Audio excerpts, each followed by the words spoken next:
Hi, my name is Chris Elias, and in this video I'm going to show you 10 extremely tiny holes in vinyl liners. Leaks that cause major headaches for pool owners and even experienced professionals. Stay with me until the end and you will know exactly what a micro hole looks like, how to spot it, and how to dye test it properly to confirm a leak.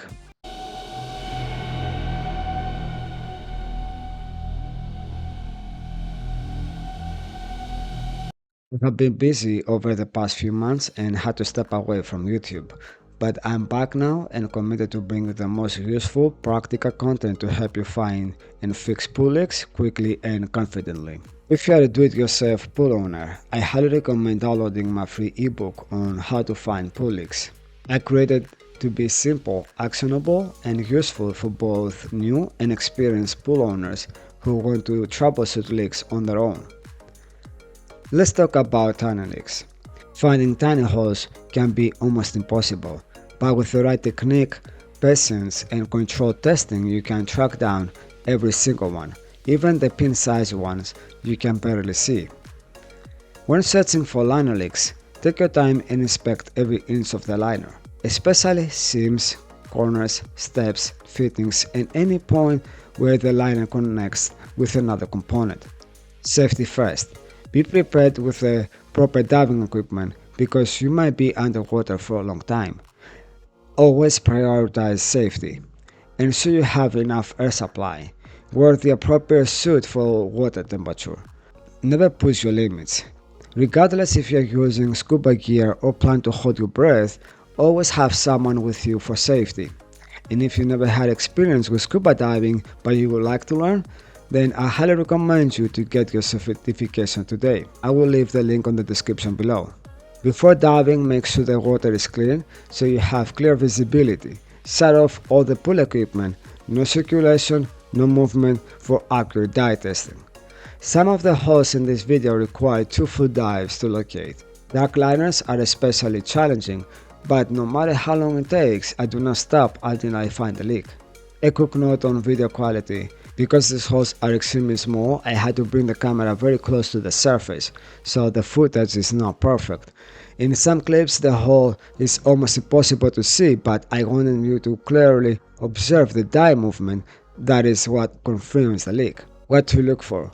Tiny holes sometimes appear around small scratches, abrasions, other will set the debris. If you see a scratch, carefully inspect the surrounding area and perform a dye test. If there is debris, dirt, sand or leaves, clean it before testing. Many microleaks hide directly under these small particles. How to dye test correctly? Use a small amount of dye and release it near the suspected hole.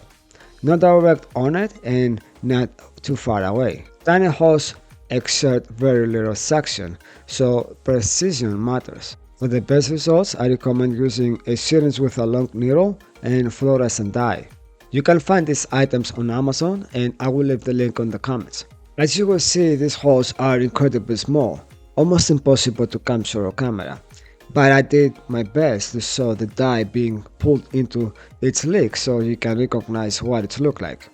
In this above ground liner pool, the hole is almost impossible to see with the naked eye, but you can clearly observe the dye being pulled through the leak. Many times, holes like this are caused by rushes or vacuum heads. However, because there are multiple possible causes, you cannot always be 100% certain. That said, if a hole is located behind a ladder leg and has a circular tear, it is generally safe to conclude that the metal ladder leg caused the damage. For most other holes, we can only make an educated assumption based on location and surrounding wear. This next example is another above ground pool. The hole might now look extremely tiny, but I marked it with a needle so I won't lose it during the repair. Here you can clearly see the small black hole and the dye movement. One important note: if a leak is located in a corner, never mark it with a needle. You can easily turn a small leak into a large tear.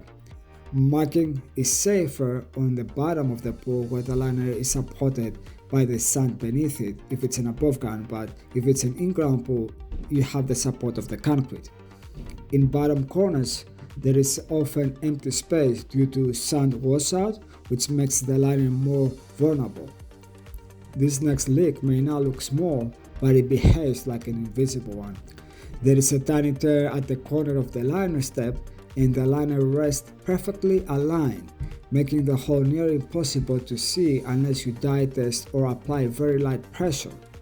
These are the types of leaks that cause the most frustration and require extra patience and attention. This was another challenging case where I had to inspect the liner twice. Initially I found 2 other holes and I assumed I had solved the problem.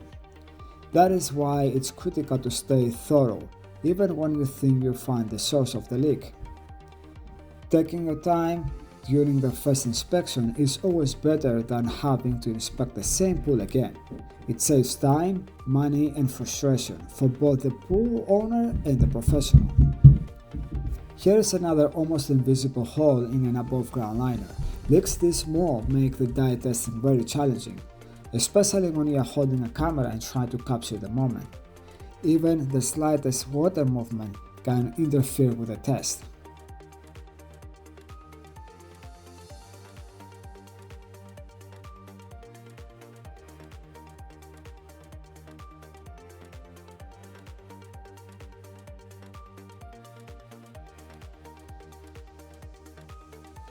For this next case, I want to apologize in advance. The camera lens fucked up without me realizing it. I still wanted to show the example because it was an incredible find. This leak was in an in-ground pool and the homeowner had already hired 2 other divers before calling me. Both missed the leak. I don't blame them, it was extremely difficult to spot, but after inspecting and diving in thousands of pools over the years, I'm confident in my ability to locate even the smallest liner leaks. This is another above ground liner leak where you can see small white spots on the liner. Sometimes these spots can indicate a leak, but not always. From experience, many liner leaks are accompanied by scratches, wear, or other signs of deterioration of the surrounding area.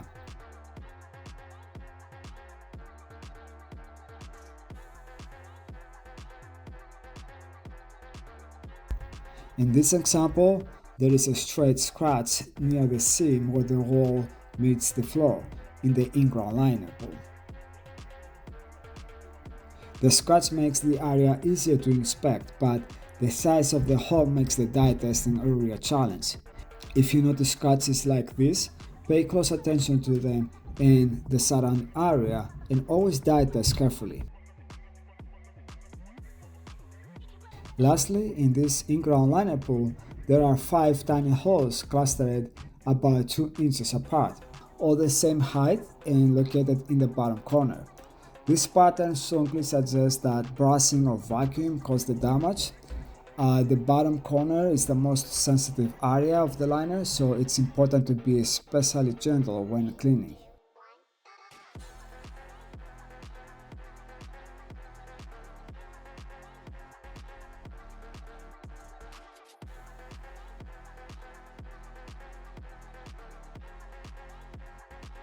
So this was my 10 tiny liner holes, and before we wrap up, if this video helped you, please leave a comment and subscribe for more pool leaks, do-it-yourself repairs, and product recommendations. Your support helps me continue creating content for pool owners and pool professionals. Feel free to suggest future video topics related to pool leaks. I'm always looking to cover real-world problems that matters to you, and don't forget to download my free ebook on how to find a pool leak. It's packed with valuable information, and if you feel I missed something or should add more content, let me know in the comments below. Thank you for watching and supporting my work. Have a Merry Christmas and a Happy New Year, and I'll see you in the next video. Take care.